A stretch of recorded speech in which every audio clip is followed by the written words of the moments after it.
This is Japanese matcha tea. I'd like to offer you some in the spirit of hospitality and happiness and health because matcha tea is really good for you. But what I'm going to do is offer it to you in spirit and drink it with you. So normally I talk about martial arts and maybe a few other topics. I have been known to talk about some political issues because I feel like I'm in a position where I can't not talk about it, where I need to go on the record so that future generations know that somebody somewhere thought this or said this, right? And this is one of those occasions. Let's talk about what happened in Afghanistan. I think what's happening now are people are scrambling to assign blame, and they're ignoring the fact that regardless of who you blame, most of what you're saying is nonsense. I'm going to say that again. Regardless of whether you blame George Bush for, getting distracted with Iraq, getting bogged down in the Mideast, not capturing Saddam Hussein, even though he had that big mission completed banner on the aircraft carrier, whether you blame him, whether you blame Obama for after he finally killed bin Laden, although, we don't know because that body was never brought back. I know they killed somebody, but there's some serious speculation as to whether bin Laden died in Tora Bora. But let's take it at face value. Obama could have probably started getting out of Afghanistan in 2011. If you blame him, or whether you blame Trump for letting a Taliban leader out of prison and then negotiating with the Taliban and saying usually the U.S. never negotiates with terrorists, but there we were. Or whether you blame Biden for overseeing this withdrawal of ours, which was based on the agreement and the timetable of the previous administration. But, this is just the way it is, right? Whether you want to say, well, we could have pulled out slower. I mean, I'm going to say something that I think even the Trumpists and I would agree on, which is most of the American public is tired of the forever wars and wanted to see the troops come home. Now, knowing Americans, this is probably just a break. We're finally willing to go out there and do bad foreign policy again and screw up our country in the process and, give billions and trillions of dollars to the military-industrial complex. But let's talk about what's happening. Let's not talk about who should be blamed. Let's not talk about nonsense like who should be blamed. Say it again. Let's not talk about nonsense like who should be blamed. Let's talk about what is nonsense. I'm hearing a lot of nonsense from either side, and I don't think the average, especially the average white Christian in this country who, really buys into, fighting more and more wars and intervening with more countries. I think this is something the average white Christian in this country doesn't know, maybe can't know. Like, maybe this is just something that can never be explained in a way that they will receive it. But I'm going to say that this is true. This is as close to an actual objective reality as I can. The Taliban are in control of Afghanistan again. Fact. It was a bloodless conquest. Fact. There was, it basically got to the point where the fighting stopped, and the security forces that we trained, the army, and we pulled out. We didn't give them air support or intel or satellite support or all the things. We taught them to fight like Americans for the most part with American equipment, but the American way of fighting is heavily reliant on immense logistical support, on air power, on naval air power, on satellite power, on highly technologically advanced infrastructure, military infrastructure that is dependent on bottomless pits of money. Of course it wasn't going to work, right? But the thing is, I hear a lot of people saying, well, if these people can't fight for their own freedom or their own democracy. They don't deserve it. They won't defend their own government. They won't defend their own country. And this is actually nonsense. I think if you say that, you don't know you're living in an alternate reality. And here's some facts. There is a significant enough population, a big enough population, and I would say maybe the majority of the people in the country who, no matter how benevolent our occupation is, they do not see it as liberation, but as occupation. Okay? They do not see the Afghan government as their government, but as a puppet government. They don't even see it as a democracy, as I don't. Because a true democracy, what is actually a democracy, is a government by the people, for the people. If you want to take it a little further, it would be a government by the people, of the people, for the people. And if you want to take it a little bit deeper, a government by the people, of the people, for the people, of the country in which it rules. It is rule by consent of the governed. All right. And people want to be governed, not ruled in a democracy. So therefore, a democracy is only something that can happen when the people of a place themselves put it up and buy into it by themselves, for themselves, so that the government is of themselves. And I want you to understand that the ostensibly democratic government of the Islamic Republic of Afghanistan, which is now, the Caliphate of Afghanistan, but they were both Islamic governments, right? Was set up for our purposes by us. Yes, we held elections, but the United States decided who was eligible for election and who wasn't. If you were a member of the Taliban, if you were sympathetic to say bin Laden or something, you were not eligible. For good or bad, realize that that is a foreign entity imposing itself on a population. All right? The Afghan security forces we left behind, especially when they don't have the means to run a United States Air Force, right? They can't import millions upon millions of barrels of oil and jet fuel and rocket fuel and ammunition every day. We have this industrial capacity. They don't, right? We built a nation's military capacity, and I don't know if we did jack for its industrial capacity. It's still an agricultural nation.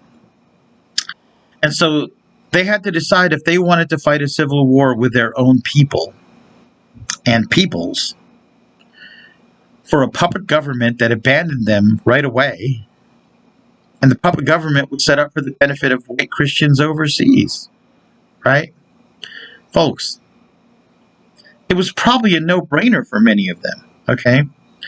And also, I don't think the average white Christian American voter who sort of loves these interventions, the average Trumpist, but to be fair with you, most people who are considered progressive and Democrats don't understand Afghanistan either. For example, we talk about different tribes of people, but Afghanistan is not composed of tribes. It is composed of nations. Some of these tribes had empires.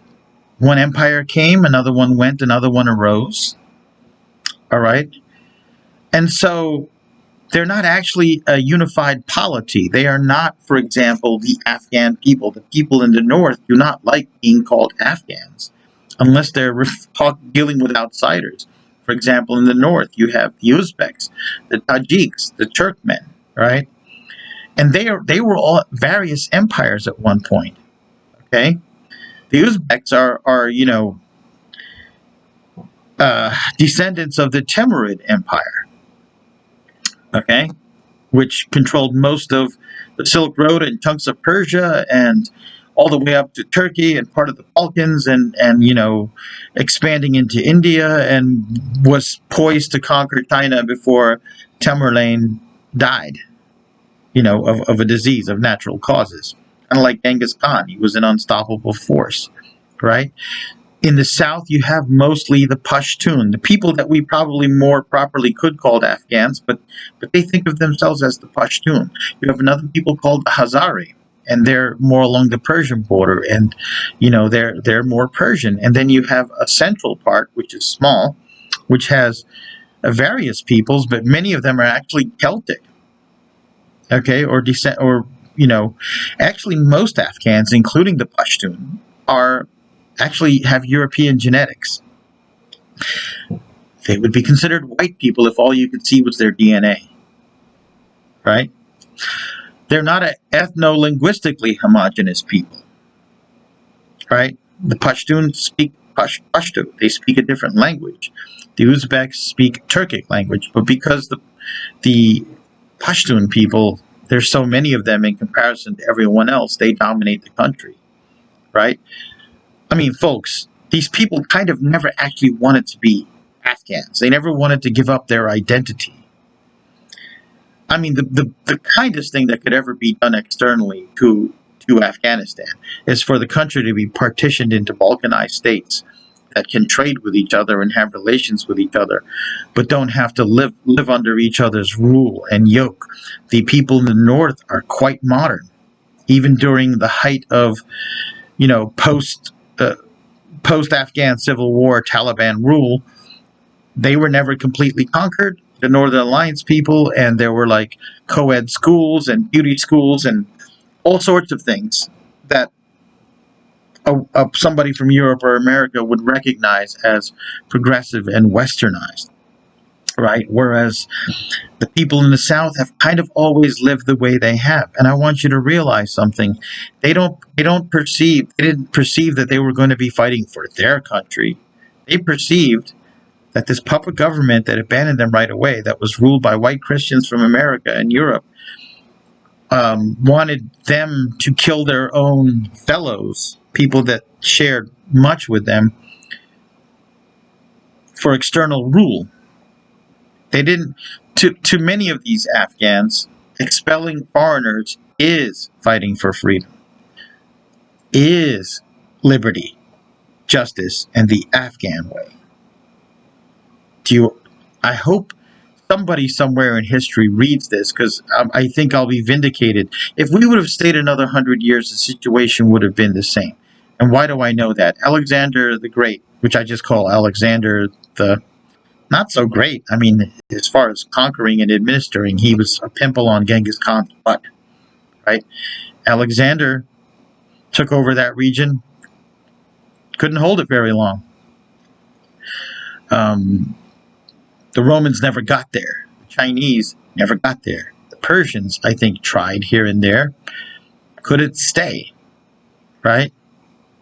The Mongols, even the Mongols, when they took over the area, never completely controlled all of it, never completely pacified it, and quickly faded.